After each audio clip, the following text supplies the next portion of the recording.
Me llamo Lidia Martín y desde hace 20 años soy psicóloga, escritora y conferenciante.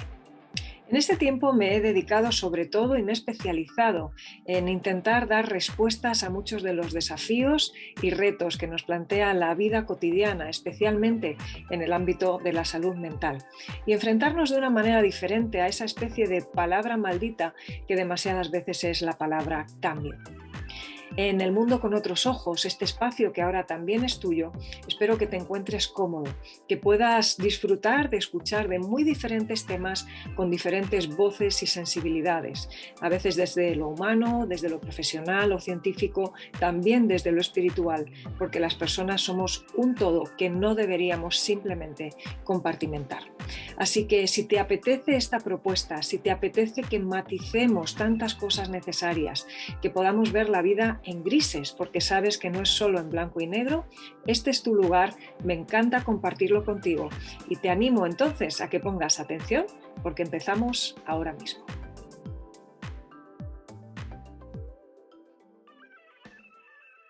Bienvenidos al episodio 27 del Mundo con otros ojos. Hoy nos preguntamos por qué nos dan miedo las emociones. Así de sencillo.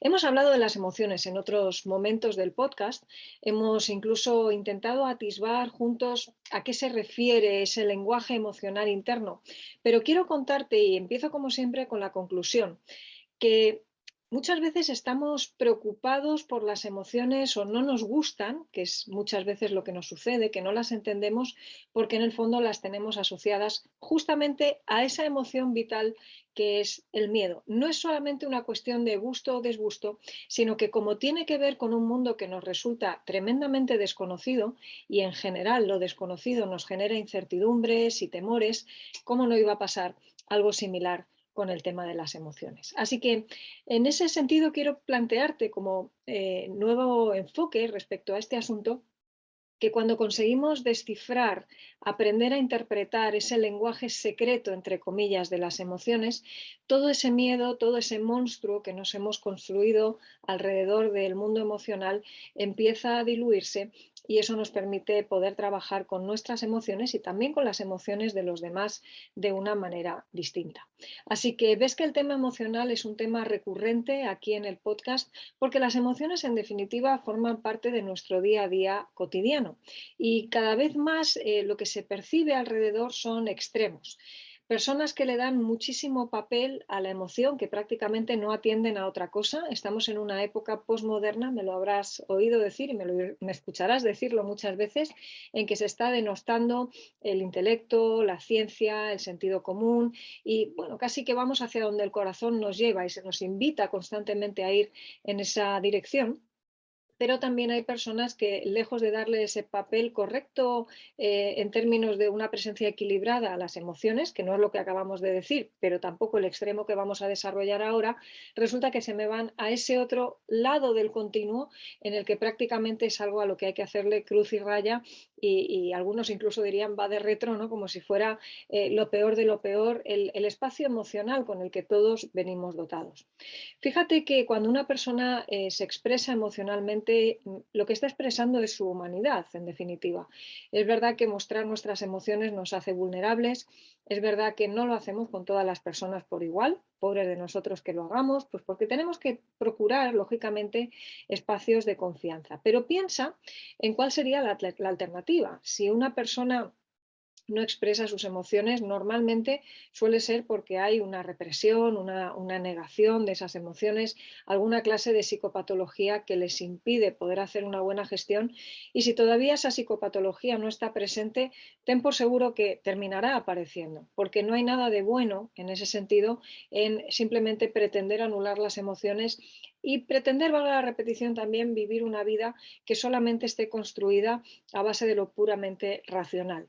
Las personas somos más que máquinas que responden intelectualmente a los sucesos, reaccionamos emocionalmente porque nuestros sentidos captan cosas de fuera, captamos también de nuestra propia cognición, pues recuerdos, memorias, cosas que nos hacen despertar determinadas sensaciones y eso ha de ser manejado correctamente. De manera que problema de no entender las emociones es que nos lleva demasiadas veces a simplemente decidir anularlas. Y en el fondo, decía, esto tiene todo que ver con una reacción de miedo. ¿Por qué nos dan miedo las emociones? En muchos sentidos creo que tiene que ver con la propia presencia que hacen las emociones en nuestra vida. Fíjate que se presentan sin avisar, se presentan de una manera distinta cada vez, no nos vienen con un nombre y apellidos claros que podamos decir, ah, vale, hoy lo que estoy sintiendo es tristeza, o esto que siento es decepción, o esta emoción me llama a poner orden en una situación interpersonal. No, simplemente lo que hacen es abrir la puerta, entrar en nuestro desván como elefante en una cacharrería, echarlo todo abajo muchas veces porque se presentan de esa manera violenta, me atrevo a decir, en ocasiones, y claro, lo vivimos como algo peligroso. Todas aquellas cosas que nos resultan un cambio que no hemos pedido y que además resultan invasivas, porque claro, lo que no hemos pedido en determinada forma nos está invadiendo, lo rechazamos porque directamente lo asociamos con, uy, no tengo control sobre esto va a poder conmigo, lo mejor que puedo hacer es cerrarle la puerta. Sin embargo, no nos damos cuenta de que en ese mismo gesto de cerrarle la puerta a las emociones estamos quedándonos con el enemigo dentro. ¿Por qué? Porque la emoción va a seguir ahí, simplemente echará la puerta abajo en algún momento y nosotros no habremos tenido la capacidad de desarrollarnos, entrenarnos en lo necesario, haber podido hacer el análisis de qué es lo que está pasando allí para poder abordarlo. Quizá deberíamos dejar que la emoción entre, nos permitamos el lujo, que no es un lujo, de experimentarla, nos demos la licencia de poder vivir lo que aquello nos está produciendo, incluso aunque duela, que tenemos un miedo terrorífico al dolor en esta época que vivimos, y a raíz de ahí poder observar qué es lo que está sucediendo en nosotros y empezar a hacernos preguntas. Como nos descolocan, como nos avasallan, entonces las dejamos de lado. Más bien se trata de lo contrario. Vamos a dejar que entren, vamos a ver cómo nos obligan a reaccionar y vamos a intentar poner en orden esto a base de preguntas sabias, preguntas inteligentes, que nos permitan llegar a conclusiones también inteligentes. Quiero concretar contigo que la pregunta esencial posiblemente que te puedes hacer a este respecto es ¿qué me quiere decir esta emoción? Porque las emociones tienen su propio lenguaje.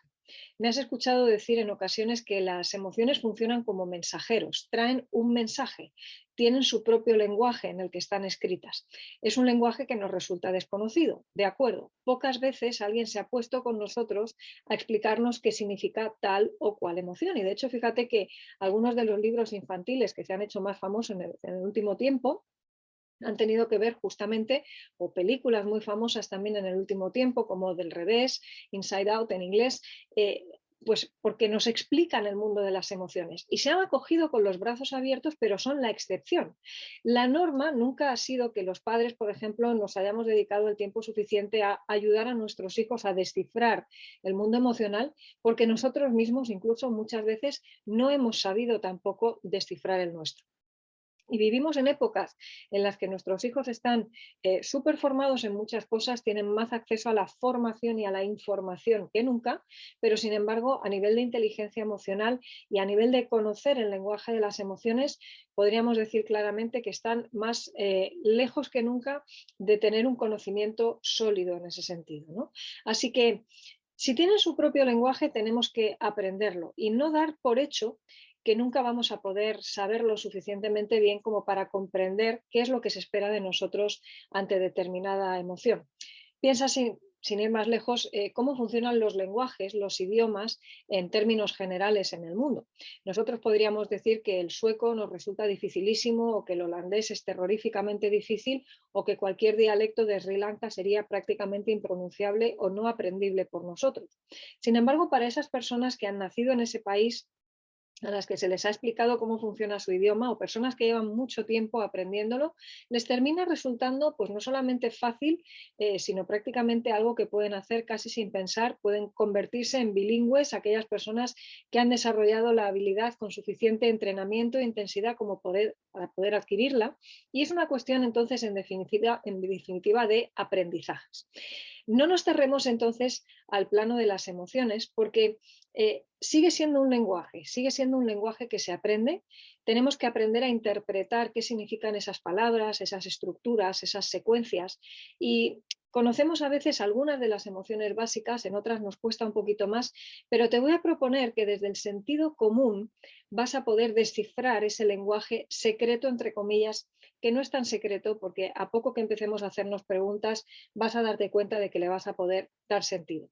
Quiero ponerte algunos ejemplos sin ir más lejos, porque a veces puede parecer que estamos divagando intelectualmente cuando en realidad lo que necesitamos es aterrizar los conceptos. De algunas de estas emociones básicas ya te he hablado en otros capítulos, así que no voy a abundar en ellas. Hemos hablado de qué significa el miedo, por ejemplo, que nos advierte de un peligro, de la tristeza, que nos avisa de que hay un aspecto de nuestra vida que no nos está produciendo la satisfacción que querríamos. Hemos hablado de lo que significa la alegría, que nos invita a repetir una determinada experiencia que hemos vivido como recompensante o positiva. Hemos hablado de lo que significa, por ejemplo, pues el enfado o la ira, que tiene que ver con la llamada de atención a que pongamos remedio a una situación con alguien. No nos enfadamos con cosas, nos enfadamos con personas. Ahora, por ejemplo, ¿qué pasaría si pensáramos en la emoción de la decepción? Vamos a utilizar el ejemplo de la decepción para analizar cuál podría ser el lenguaje secreto de esa emoción. Vamos a convertir eso secreto en algo que ya esté al descubierto, que no sea tan secreto, que no nos resulte tabú y que nos dé incluso la hoja de ruta o la pista para poder abordarlo. Si tú lo piensas detenidamente, cuando tú has sentido decepción por algo o por alguien o por una determinada situación, ¿qué es lo que ha sucedido ahí? ¿Qué significa que haya decepción? Bueno, significa que tú te habías hecho una idea sobre algo y que lo que te has encontrado en la realidad ha sido algo diferente. Te ha decepcionado porque la realidad no encaja con lo que tú te habías imaginado. ¿Dónde puede estar ahí el problema? Bueno, el problema puede estar en cualquiera de los dos puntos. Si lo piensas y lo analizas tranquilamente, te vas a dar cuenta de que a veces tu expectativa o la mía puede estar muy elevada respecto a lo que realmente podemos esperar de una situación o de una determinada persona. Por ejemplo, a veces esperamos de nuestros hijos adolescentes cosas que ellos no nos pueden dar. Si nuestra expectativa es muy elevada, es muy fácil que nos decepcionemos.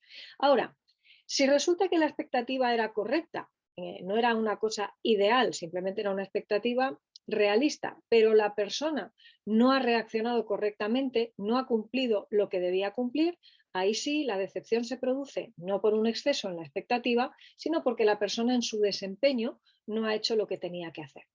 Dependiendo de dónde está el foco del problema, digamos, de dónde viene esa decepción, tú vas a actuar de una manera o de otra. Si la decepción viene porque te has hecho una expectativa demasiado elevada, y esto nos pasa todos los días, nos hacemos un planning y nos imaginamos algo súper enorme y sé que voy a hacer estas 18 cosas y venga, ánimo al día, pero cuando llevo 2 o 3 horas de la mañana ya me doy cuenta de que ni siquiera he podido cumplir el primer objetivo. ¿Por qué? Porque mi planificación era una planificación demasiado elevada para mis fuerzas, mi descanso o las posibilidades que me da realmente el día, que viene con un montón de imprevistos. Tengo que modificar entonces la expectativa de partida. Si por el contrario, como decíamos antes, el problema no está ahí, sino que está en el desempeño de alguien, pues en ese desempeño tendremos que evaluar también si merece la pena o no tener una conversación con esa persona, si ha sido solo la primera vez y vamos a dejar espacio a que la persona mejore en su rendimiento simplemente, si podemos preguntarle incluso si necesita ayuda, ahí tú vas a poder identificar. Claro, a veces la decepción, por ejemplo, viene con cierto grado de rabia, con cierto grado de enfado. Eso ya nos da pistas. Porque puede ocurrir que en el fondo estás enfadada contigo misma, problema de expectativas, o te estás enfadando con la persona, porque realmente sí que debería haber estado a la altura y no porque tu exigencia sea muy elevada, sino porque quizá esa persona está siendo negligente en el trabajo o no está atendiendo a avisos que ya le has dado en el pasado, o tú estás teniendo que pagar el pato o las consecuencias de algo que la persona podría haber hecho de otra manera y que por no corregirse a tiempo, pues te ha terminado salpicando a ti. Fíjate que lo estoy haciendo con un ejemplo muy concreto, el de la decepción, pero podrías aplicarlo a cualquier otro ámbito. Piensa, por ejemplo, qué significa sentirnos culpables. Es una culpa verdadera porque ha habido una falta real y entonces eso nos lleva a que tenemos que arrepentirnos, pedir perdón, reanudar la confianza de la persona que hemos dañado, o por el contrario estamos hablando de culpas falsas porque no hemos cumplido la expectativa de otra persona, que se ha hecho una expectativa irreal, porque nosotros mismos nos hemos autoexigido de más y nos sentimos culpables por cosas tan básicas como decir que no, cuando es verdaderamente legítimo hacerlo. Piensa en, por ejemplo, pues emociones como la vergüenza O emociones, por ejemplo, como la sorpresa. La sorpresa habla, sin ir más lejos, de que esperabas nada y de repente aparece algo, ese algo te pilla fuera de juego, te sorprende, esa sorpresa puede ser positiva o negativa, lo que notas es una falta de control. Y esa falta de control, hay gente que se siente enfadada por ello y reacciona fatal, agresivamente, y hay personas que esa falta de control les da un cierto subidón de adrenalina y les encanta cierto tipo de sorpresas. Por ejemplo, una fiesta de cumpleaños de la cual no sabían nada. Aprovecha entonces estos pequeños ejemplos que te doy y esa pequeña pregunta de entrada o tipo trampolín, que es qué puede estar significando esto, para empezar a descifrar las emociones y hacerlo, como te digo, desde el sentido común. Sé que no es el más común de los sentidos, de acuerdo, pero estoy convencida de que si empiezas a hacerte preguntas sobre las emociones que sientes y empiezas sobre todo a generar hipótesis, hipótesis no significa que tengas que tener claro cuál es el origen real, sino que piensas que podría ser plausible o factible que quizá la causa sea esta. Entonces, con esa hipótesis, con esa prebenda de quizá la cosa va por aquí, lo que haces es que vas funcionando un poquito probando por ensayo y error. Dices, oye, ¿y si esto fuera que tengo que tener una conversación con una persona? ¿Y si fuera que quizá me he hecho una expectativa muy alta? ¿Qué pasaría si mañana, en vez de proponerme 5 ejercicios a hacer en la mañana o 18 objetivos a cumplir en el día, reduzco la expectativa? Si mañana me encuentro mejor al respecto, y empiezo a sentirme satisfecho porque voy viendo el cumplimiento de esos objetivos porque ya los he reducido, eureka, acabo de dar con la clave de cómo gestionar mi decepción. Si quiero vivir menos decepcionado, tengo que equilibrar entonces mis expectativas. Así que espero que estos tips te puedan servir, te resulten súper útiles. Hazte preguntas, genera hipótesis, funciona con ellas, pruébalas, compruébalas en ese sentido. Corrige lo que tengas que corregir, si tienes que afinar un poco más la hipótesis, está bien, es lo que hacemos los psicólogos constantemente.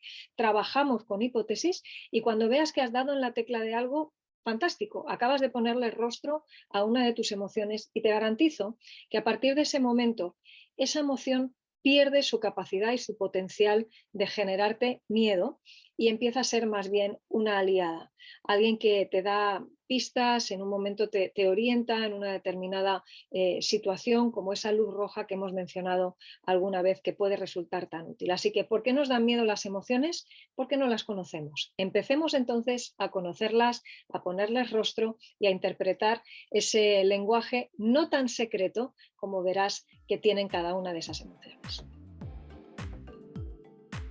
Espero que te haya gustado este episodio, que lo hayas encontrado útil y te animo a que no te pierdas ninguno de los que están por llegar. Te voy a invitar también a que puedas visitar mi página web www.lidiamartin.com y que te suscribas para estar atento a todas las novedades. Esa es la plataforma desde la que vas a poder acceder a mucho contenido gratuito, a mis publicaciones, muchos descargables, también clases, acceso a mis redes sociales. Te animo a que puedas seguirme allí, puedas estar al tanto de todas las cosas nuevas que voy aportándote, que creo son contenido de valor y que luego podrás aplicar a tu vida cotidiana, a tu día a día. Esto es una reunión de expertos, no te olvides. Quizá yo soy experta en comportamiento, ¿de acuerdo?